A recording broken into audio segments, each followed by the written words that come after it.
विराजमान सभी नेतागण, मेरे बड़े भाई राहुल गांधी जी जो आपके नए सांसद हैं, और किशोरीलाल शर्मा जी जो अमेठी के नए सांसद हैं, सबसे पहले तो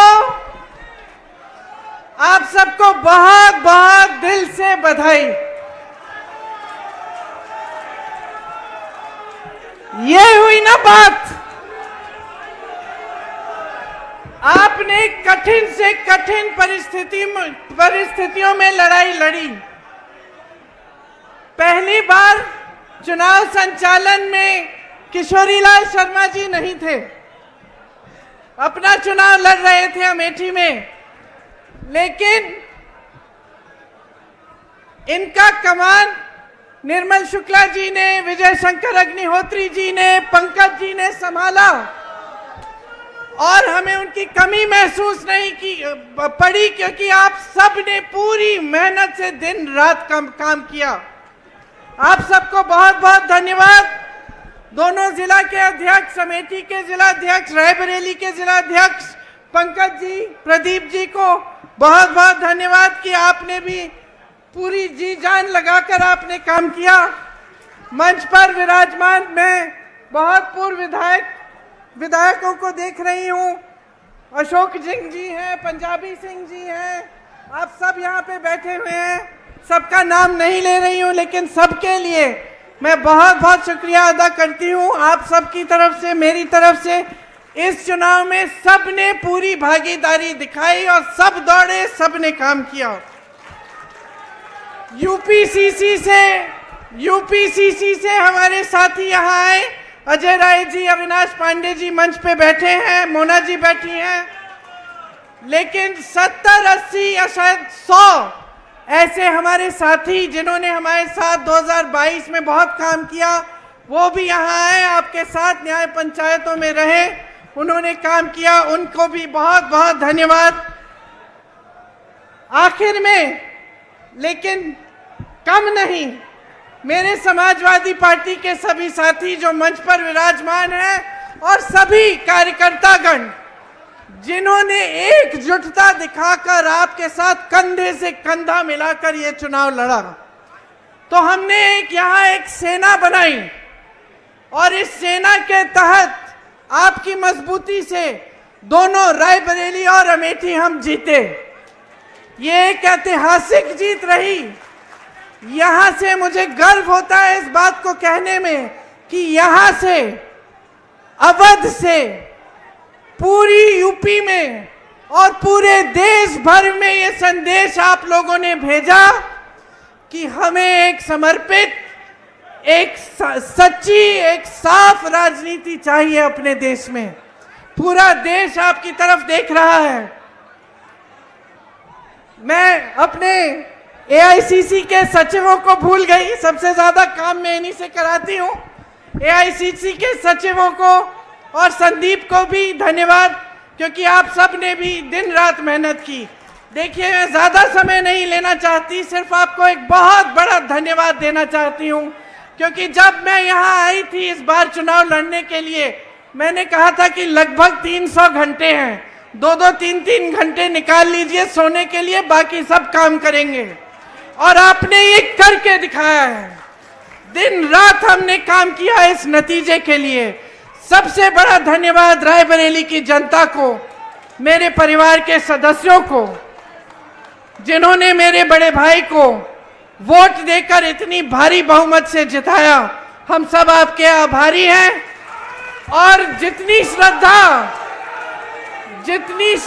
जितनी निष्ठा आपने हमें दिखाई है, उससे दुगनी श्रद्धा, उससे दुगनी निष्ठा के साथ हम सब आपके लिए काम करेंगे अगले 5 सालों के लिए और हमेशा के लिए। आप सबको बहुत बहुत धन्यवाद। जय हिंद। धन्यवाद प्रियंका जी। मैं अपने जननायक नेता राहुल गांधी जी को आमंत्रित करता हूं, अपने रायबरेली के जनप्रिय सांसद राहुल गांधी जी को आमंत्रित करता हूं कि यहाँ में और अपनी बात रखें। राहुल गांधी जी।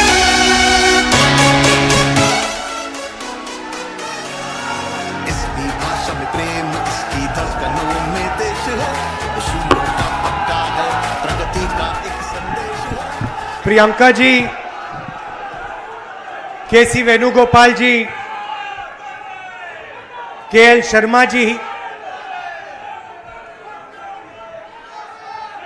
अविनाश पांडे जी, अजय राय जी, आराधना मिश्रा जी, प्रमोद तिवारी जी, पंकज तिवारी जी, प्रदीप सिंघल जी, दीपक सिंह जी, शत्रुघ्न सोनकार जी, वीरेंद्र यादव जी, श्याम सुंदर भारती जी, राहुल लोधी जी, स्टेज पे कांग्रेस पार्टी के लीडर और हमारे प्यारे कार्यकर्ता अमेठी के, रायबरेली के, मैं आपको दिल से धन्यवाद करता हूं कि आपने इतनी मेहनत की और रायबरेली में और अमेठी में आपने और रायबरेली अमेठी की जनता ने और सब नेताओं ने मिलकर कांग्रेस पार्टी की जीत करवाई। इस बार जैसे प्रियंका ने कहा, कांग्रेस पार्टी रायबरेली में, अमेठी में, उत्तर प्रदेश में, बाकी हिंदुस्तान में एक होकर लड़ी। और मैं समाजवादी पार्टी को कहना चाहता हूं कि इस चुनाव में उत्तर प्रदेश में आपका हर एक कार्यकर्ता कांग्रेस पार्टी के कार्यकर्ता से मिलकर एक साथ लड़ा। मैंने सोचा कि ये क्यों हुआ, कि पहली बार मैंने देखा कि इंडिया गठबंधन, अलग अलग पार्टियां, कांग्रेस का हर कार्यकर्ता, समाजवादी पार्टी का हर कार्यकर्ता, डीएमके का हर कार्यकर्ता एक साथ खड़े होकर लड़ गए। पहले अलायंस होता था, एक साथ चुनाव लड़ते थे, मगर शिकायत आती थी कि भैया यहां उन्होंने मदद नहीं की, वो शिकायत करते थे यहां आपके लोगों ने मदद नहीं की। मगर इस बार सारे के सारे एक बन के, मैं आपको बताऊं, 1 इंच पीछे नहीं हटे। हर प्रदेश में, तमिलनाडु, उत्तर प्रदेश, हर जगह, मणिपुर, राजस्थान, कर्नाटक, तेलंगाना एक हो गए। और मैंने सोचा ये हो क्यों रहा है, ये हो क्यों रहा है, इसका कारण क्या है? इसके 2-3 कारण हैं। सबसे पहला कारण, जो देश की आत्मा को समझ आ गया कि नरेंद्र मोदी जी, अमित शाह जी हिंदुस्तान के संविधान को खत्म करने की कोशिश कर रहे हैं। जो हिंदुस्तान की नींव है उससे वो खिलवाड़ कर रहे हैं। इसीलिए पूरा देश एक साथ खड़ा हो गया। दूसरी बात, 2014 में हिंदुस्तान की राजनीति में एक बदलाव आया। पहली बार हमने देखा कि प्रधानमंत्री खुलकर हिंसा और नफरत की राजनीति कर रहे थे। और यह हिंदुस्तान की संस्कृति और हिंदुस्तान के धर्मों के खिलाफ है। और रास्ता मैं बताना चाहता हूं, और मुझे बहुत गर्व है कि रास्ता रायबरेली, अमेठी और उत्तर प्रदेश ने दिखाया है। उत्तर प्रदेश की जनता ने नफरत के खिलाफ, हिंसा के खिलाफ, अहंकार के खिलाफ दबाकर वोट दिया है।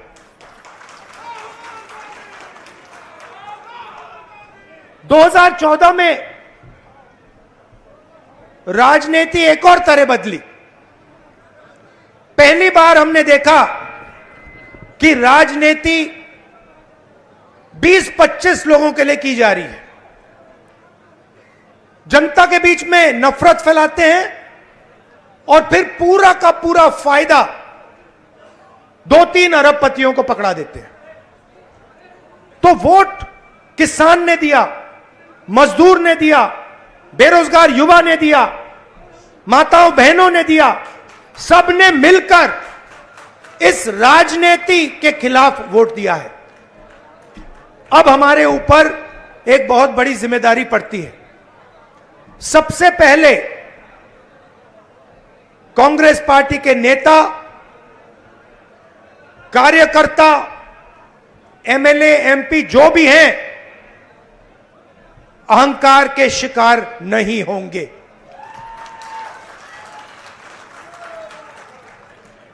दूसरी बात, आप सोचिए, हमारा पारिवारिक रिश्ता है। राजनीति में सबसे पुराना रिश्ता आपके और हमारे बीच में है। यह रिश्ता 100 साल पहले रायबरेली और अमेठी के खेतों में शुरू हुआ था, जब अंग्रेजों के खिलाफ यहां किसान आंदोलन हुआ। जवाहरलाल नेहरू जी आए, रायबरेली, अमेठी, उत्तर प्रदेश के किसान लड़े थे और उस समय भी बदलाव रायबरेली के किसानों ने किया था, अमेठी के किसानों ने किया था, अमेठी रायबरेली के युवाओं ने किया था। और इस बार भी आपने फिर से वही काम किया है। किशोरी शर्मा जी को अमेठी में, मुझे यहां रायबरेली में, उत्तर प्रदेश में इंडिया गठबंधन और कांग्रेस पार्टी के सांसदों को आप लोगों ने जिताया है। माहौल आपने बनाया है, पूरे देश में माहौल आपने बनाया है। आप अपनी शक्ति समझो, पूरे देश की राजनीति आपने बदल दी है। आपने देखा होगा, पहले नरेंद्र मोदी जी कह रहे थे मैं नहीं हूं, भगवान मुझे ऑर्डर देते हैं, मैं काम नहीं करता, भगवान मुझे ऑर्डर देते हैं, मैं करता हूं। पता नहीं कैसे भगवान है उनके, 24 घंटा अदानी जी और अंबानी जी की मदद करवाते हैं। मगर आपने फोटो देखी होगी कि नरेंद्र मोदी जी संविधान को ऐसे पकड़े थे, यूं कर रहे थे ना, देखा आपने? यह आपका काम था, यह आपने करवाया है। देश के प्रधानमंत्री को आपने मैसेज भेजा है कि संविधान को आपने छुआ तो देखो हम आपके साथ क्या करते हैं।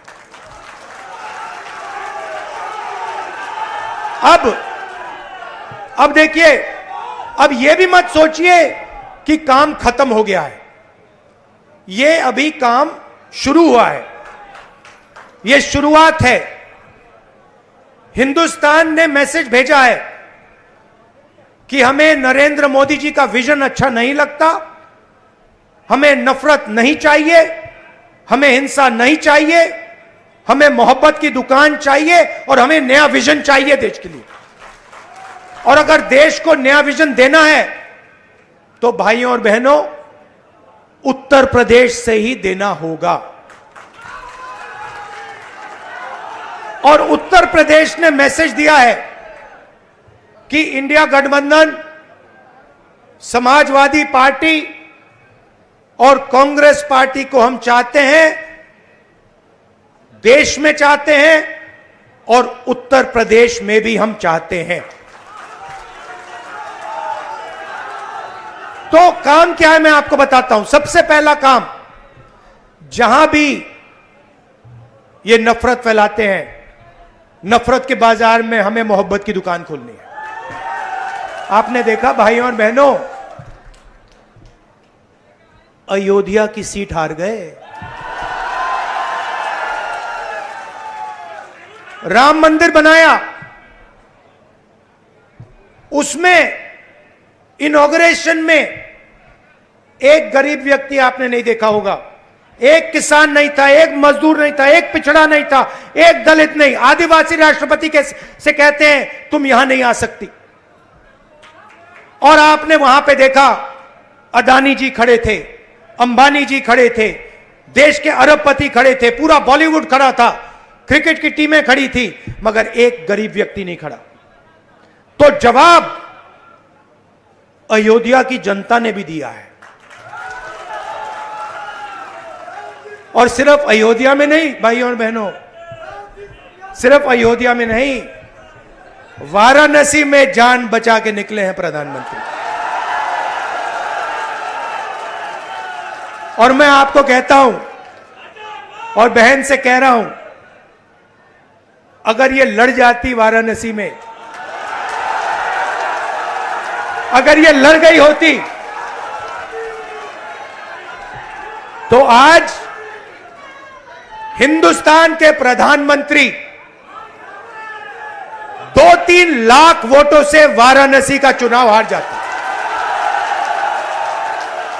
मैं ये बात अहंकार से नहीं कह रहा हूं, मैं ये इसलिए कह रहा हूं क्योंकि हिंदुस्तान के प्रधानमंत्री को हिंदुस्तान की जनता ने मैसेज दिया है, ये आपकी जो राजनीति है हमें अच्छी नहीं लगी, हम इसके खिलाफ हैं, हम नफरत के खिलाफ हैं, हम हिंसा के खिलाफ हैं, हम मोहब्बत का देश चाहते हैं, हम प्रगति चाहते हैं, हम बेरोजगारी के खिलाफ हैं। आपने 10 साल इस देश में बेरोजगारी फैलाई, नफरत फैलाई, हिंसा फैलाई, और हिंदुस्तान की जनता ने हिंदुस्तान के प्रधानमंत्री को जवाब दिया है।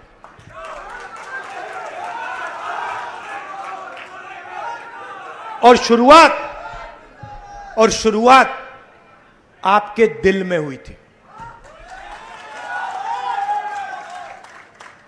तो बदलाव आप लाए हैं, तो दिल से आपका धन्यवाद करना चाहता हूं।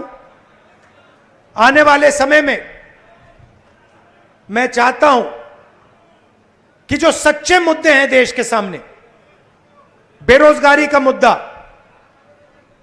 महंगाई का मुद्दा, किसानों का मुद्दा, मजदूरों का मुद्दा, ये मुद्दे उठाए जाएं और गरीबों की मदद करने की पॉलिटिक्स हो, राजनीति हो। अग्निवीर,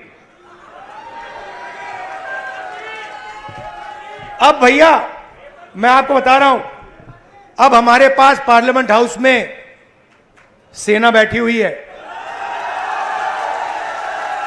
सेना बैठी हुई है। इस बार हमारी पूरी कोशिश होगी, ऑपोजिशन में बैठे हैं मगर अग्निवीर को ऑपोजिशन में रद्द करने की कोशिश करेंगे। तो आपने हमें इतनी शक्ति दी, और ये सिर्फ आपने राजनीतिक डिसीजन नहीं लिया है, ये आपने जो वोट दिया है और रायबरेली के हर एक व्यक्ति ने जो दिया है, ये राजनीतिक डिसीजन नहीं था, ये मोहब्बत का डिसीजन था। और इस बात को मैं जिंदगी भर नहीं भूलने वाला हूं। अमेठी की जनता से भी कहना चाहता हूं,